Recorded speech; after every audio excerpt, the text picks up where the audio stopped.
Today we're going to talk about Texas A&M versus Kentucky. This was a great game that happened last week.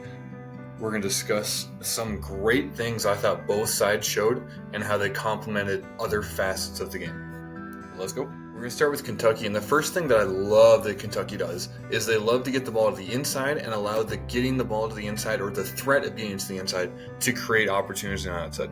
Okay, so Texas A&M did like this little 1-2-2 press, which I'm not a huge fan of, but Kentucky did a good job getting the ball to the inside. So boom, a couple steps inside, forces defense to react to you, kick, one more pass, and you get a wide open three. Love that from Kentucky. I saw a stat that was talking about how many assists Kentucky has, and this is definitely the reason why. They play an unselfish brand of basketball, and I personally love this style of basketball because the threat of getting to the inside, so the threat of getting a rim, allows you to create shots on the perimeter. So the threat of this drive right here allows for miscommunication because Texas A&M is worried about help. And again, another drive, perfect example, you have a shooter come back to the outside. Okay, so while everyone's focused inside, you essentially redirect and you get an open look on the perimeter again. And so this style of basketball, having you respect both the inside and the outside, puts the defense in such a difficult predicament where no matter what they choose, they're essentially making the wrong choice. And so if they give too much help to the inside, then you have an open three. If they have too much help to the outside, then you have an open layup at the rim. And this is a nice compliment to Kentucky teams that you've seen possibly in the past, is that Kentucky's had really good drivers in the past, but they don't always have great shooters on the perimeter. And this year they got really competent shooters. And then we jump to Texas A&M, and this is a big concept that I discussed with Kansas didn't do very well, is their spacing wasn't great and the threat of the three-point shots. Texas A&M actually shoots arguably too many threes. They have the green light just about whenever, and it seems like just about anyone does. But this is a great relocation. As this ball is kicked out, Kentucky, they're scrambling in defense, blah, blah, blah. Texas A&M, immediately, this player runs to the corner, knows exactly where to go to create the maximal spacing. And this is a concept that, again, similar to Kentucky's dribble drives, is this allows more opportunity because they have to be so worried about perimeter stuff. Like, look at where the shot is taken, that you cannot help down because of how aggressively Texas A&M shoots the three ball from outside. And then the immediate complement to that is not only do they have that great spacing, but their screens essentially target off-ball miscommunication, and so you have to be super glued to shooters. You can see this is essentially what Steph has thrived off for the years with Golden State. This again puts such a difficult presence on the defense because not only do you have to be worried about your person, but you have to be worried about the person that your person might be screening. So because 4 comes in right here, just gets a little down screen from 11, gets a wide open look because of it.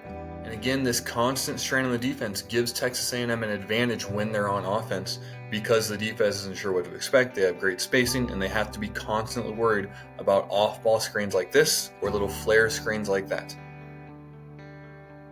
And same thing here, just with a little bit more motion to set it up. If you just have shooters that are constantly in motion, this defender literally ran in a circle just like this, but it just causes so much more strain on the defense, and we have confident shooters that are getting good looks. It really can give you an advantage on offense. And then so the counter that Kentucky, I guess, kind of used as semi-unintentionally, but Kentucky is really good in transition, really, really good in transition, and Texas A&M is a really good shooter, so the concept is use them essentially to be dribblers to create turnovers and let that lead to points, even if those aren't the cleanest points. When I was a high school coach, this is almost the exact concept that we had run, very similar to Kentucky, dribble drive, but then try and punish them in transition because those are great opportunities for points, especially if you have good athletes. So again, Kentucky, we're looking at trying to make them drive, let the drive lead to a turnover, and then immediately get it to an outlet and push. I absolutely love it from Kentucky. Puts such a strain on the defense. And so these were some of the possessions where Texas A&M had number 4 out of the game, who's like arguably their go-to point guard. And you can see that they struggled a little bit. And so even when it's a missed shot, you can still push on that opportunity because immediately you have a 3-on-2 fast break right here. Like if you have numbers, even if it's 2-on-2, frankly, I think the offense has a strong advantage. And the best thing about these is it doesn't have to be set up by some kind of set, or it doesn't have to be a ball screen. You don't have to wait till the right situation. Transition literally always exists. You get up in their hands, you go get the ball. It is never going to not be there. Okay, so 15 does a good job with pressure, forces a shooter into be a ball handler. 2 wanted a foul there, however didn't get it, and you have 2-on-1 going the other way, and a hell of a block, but good follow by Kentucky.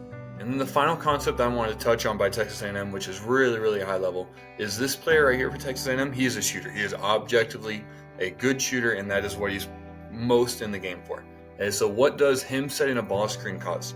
It causes his defender to be, oh crap, I got to stay attached because this guy's a shooter. Okay, and then 12 has to be like, well, I know that no help's coming, so I have to try and get through it. And so if 2 makes contact whatsoever, 23 is essentially going to have no defenders in this space unless somebody's else help comes, and 10 frankly probably should have been over here somewhere. But it's still a tough matchup for 2 when the offensive player is coming downhill like that. And so these are examples of Texas A&M having that shooting threat and letting that lead towards good offense. Okay, so run a little ghost screen right there. Shout out to the channel. Okay. And then here we go. Shooters coming up here. 4 is essentially shoots it whenever he has the ball, it seems like. Okay, so he's set to screen. The defender has to stay attached, and if you get any contact right here, 0 is going to come free downhill, and gets a great look at the rim. This was a great game, back and forth all the way down to the wire. Some really crucial shots made to get it to overtime in the first place. And I think there's a lot that can be learned from both Texas A&M side and Kentucky side. I thought they both played very, very well. So in conclusion, Kentucky's drive and kick, allowing it to put pressure on the offense or on the inside and the outside, and then Kentucky's ability to push the ball in transition was excellent. I loved it. And then on vice versa, Texas A&M's spacing and their ability to use off-ball rotations was also excellent. And then a high-level concept by using the shooter as a screener put Kentucky in some precarious situations. If you enjoyed this video, feel free to like and subscribe, and have a great rest of your day.